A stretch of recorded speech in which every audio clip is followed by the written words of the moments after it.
In my first grade year, my teacher told me I couldn't read and told me I was stupid. And the sad thing was I believed her. So when you don't think you can read and you don't think you can learn, what happens with that is you start to act differently. So I got in a lot of trouble. I got kicked out of 2 middle schools. I dropped out of high school. I actually didn't learn to read until I was 19 years old. And it wasn't until I was in my mid-20s where I woke up and realized my life wasn't what I wanted. And I had this epiphany that if it's to be, it's up to me. And it was this consciousness that, you know what, if I want to change my life, no one's going to do it for me. It's not going to be my government, my religion, my family, it's going to be me. And when I took that approach and looked at my life that way, I thought, wait a minute, we all have that responsibility. It's a liberty that we have, and if we don't have the results we want, that is our own fault. I have a dear friend who said a great quote. He said, life is unfair, go out and get your unfair share. So to me, I'm going out and getting my unfair share and helping other people do the same. So for all of us, it comes down to personal accountability. So for me, I research. I read on average 200 to 250 books a year. I study, I read biographies, I've interviewed thousands of people. And all I keep looking for is what is the absolute best tool. I'm never satisfied, I'm never finished. It's like Walt Disney said, Disneyland will never be finished. When you think of success, you think of the success of my clients, how do you really quantify that? Is it that they're happier? Is it that they're more successful, they've made more money, their marriages are healthier, their kids are more successful? I think to me, especially for me, at the end of the day, is they're living their life the way they want to. I really do believe that success is very personable. You can't quantify it by dollars and cents, but you can quantify it by, did I live the way that I wanted to? When I lay my head down at night, or when I go into the grave at the end of my life, can I look back and say, I did everything I wanted to do? And if you can, to me, that is the definition of success. So if I can create content, information, books, movies, infomercials that can liberate somebody from their own fear so that they then can liberate other people, that to me is a life worth living. Humble, boring little accountant. And after my accounting program, I decided to go on to law school and really screw my head up. So I just love small business and have always been an entrepreneur. I was that kid that had the lemonade stand, had a business all through college, multiple businesses. Most of them successful, but they didn't make me rich. They just got me through college. And so I really felt accounting and law was the language of business. I didn't want to go to court. I didn't want to be a TV lawyer. Didn't want to sue people. I wanted to be in the boardroom. I wanted to help small business owners, not Wall Street, not these large corporations and these international conglomerates. I wanted to help out the little guy. You could be in the United States and I could have 100 different types of businesses in the room and 100 different goals, 100 different situations financially. The boundaries of countries aren't the problem. When you're talking about business, buy low, sell high, make money, save on expenses, make profit. The concepts of business are universal. I'm not teaching tax strategies in Ireland versus the Isle of Man or Greece. I'm not teaching asset protection in Australia versus the UK. I'm, in this course, talking about business principles. Deciding if a business makes a good idea, whether I'm selling a product or a service. And once I do make the decision to move forward, how do I execute it? How do I bring together marketing principles and action items in a plan that I can integrate and make sense of it and keep balance in my life and turn to a board of advisors or a board of directors to help me succeed. And just challenge you not to give up. Your dreams are reachable. They just take time and it's tough. It's tough on all of us. Don't feel picked on. If you're laying in bed tonight thinking, why me? And this is too hard. Hey, we all have those feelings. I do too. And we're all very self-conscious and it's easy to get down. So in this community, our goal is to build each other up. I need to feel your energy, your support and love, and I'm gonna try to give it back 100-fold right at you. I feel like sometimes life just hands you something to see what you'll do with it. And for me, it was growing up with a mom who was adopted and always wanted to find her long-lost biological family, and meeting a guy when I was in my early 20s who was able to help me help my mom find her family. And as cheesy as it sounds when I say this, calling my mom and telling her that I had her mother's phone number in front of me, the same woman she's looked for 30 plus years, was a life-changing moment. It was very emotional for me, And watching the impact it had on my mom and the way it changed her was impactful. So that's when I started to decide I wanted to spend my life, if possible, wanted to spend my life helping people find long-lost family. I don't know how far I would have gotten had I not figured out how to get the media to tell our stories, because we were just little young entrepreneurs with no money and no marketing knowledge and no advertisement experience. And really, the media is what propelled us from 0 to 1,000 miles an hour really fast. It led to hundreds of appearances on the largest national television shows, and I was blessed with not 1, but 3 primetime TV shows of my own, and it spun into best-selling books and keynote speeches that took me around the world, and now we've got this amazing nonprofit foundation that helps those who can't help themselves. So we've been so blessed that we've been able to be a part of what I think the last time anybody gave me a count was 40,000 families have been reunited through the work we've been doing all these years. My career in the national media had gotten pretty consistent, and here's the thing. If you go on national TV and do something that's good, there are other people who would like that experience in their own lives, and so they seek you out. And here we were now with no business, no company, no way to, monetize or manage or anything, all of these requests. And yet, every time I would show up on a television show, thousands of people would reach out to us.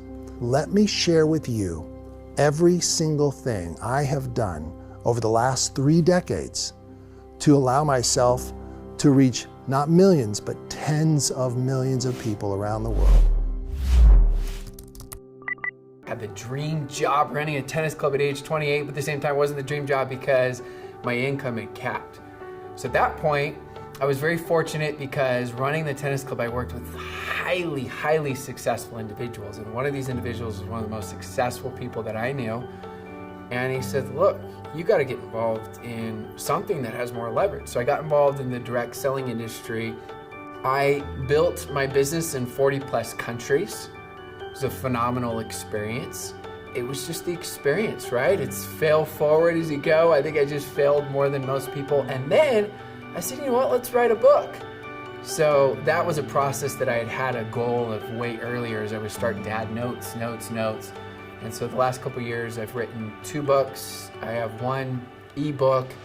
And then 5 months ago, I started a podcast that now has been listened to in over 80 countries. So it's just been fun to learn how to create content, repurpose content, to be able to train people on how to have those breakthroughs, especially with social selling. I've just learned that there's so much leverage to online.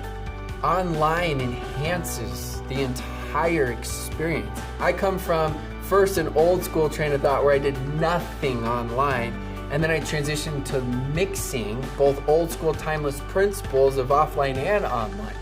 But I know that the world needs to hear about this. I know the world has so many entrepreneurs. We know you need a deep dive. We know that you need those principles, those strategies to be able to get your business launched or to take your business to the next level. So I always look at companies and I say, first and foremost, is this something I could be aligned with? Is this something I'm going to be excited about where it's not just a quick fix, but I'm going to be excited about it 2 years from now, 3 years from now, 5 years from now, 7 years from now.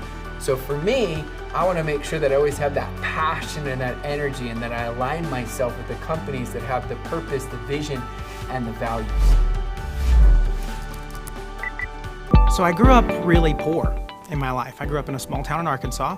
I come from the family and the mindset of get the next job, go out, find your job, make some money. I had this friend that was a realtor. And one day we were riding around together and he gets this phone call from this guy that does credit services and he's looking for someone in the area to take on that role. And I'm always looking for something. I have to make some money.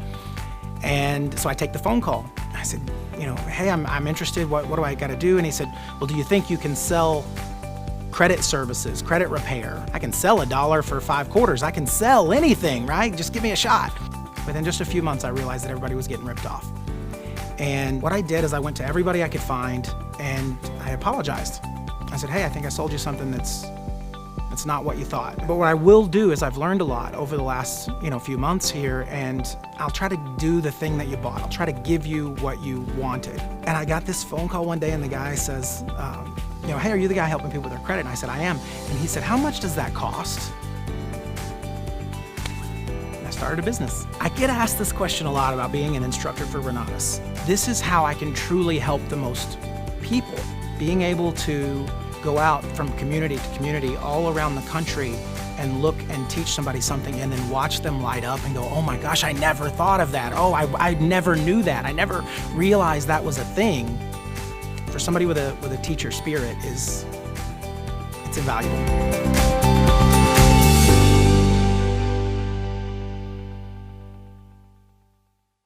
The reason why I do what I do is because, honestly, I love people. I love people and watching their lives transform and just be different. Because I came from a background where I thought I couldn't be very much to really believing in Ron Williams. And I knew that if I could make that transition from where I started, that other people could make that same transition if they only had this information. Family hasn't always been important to me. I grew up without a family. I didn't really know family.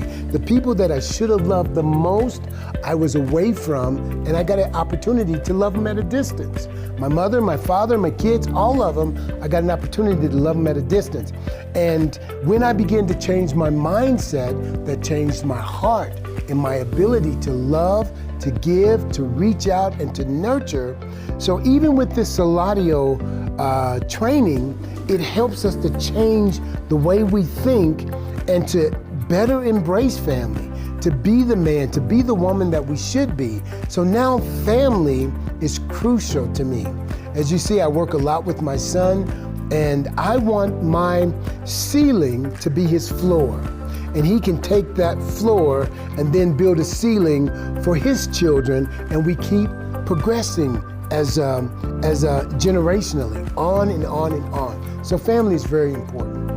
In this course, the Saladio course, I put it all on the line. I put it out there because if I don't, I take a certain part of that demographic, I take hope away from them.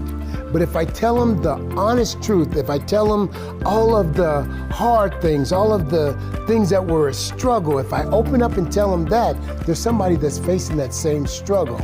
And if I extract that and leave it out, then I take hope away from that certain demographic. So I lay it all out there, just raw. Well, the reason why I take time out of my schedule to work with Saladio is because people that are willing to invest in themselves are the people that are going to be most successful and most productive. And the people that are in this group, it's something about Bob Snyder. He draws a certain type of person to what he does. And if you've gravitated towards Saladio, you have the mindset of growth and being bigger and better. I am going to be reaching my goals because my goal is to help as many people as I possibly can. And I know with Saladio, I'm able to help a lot of people.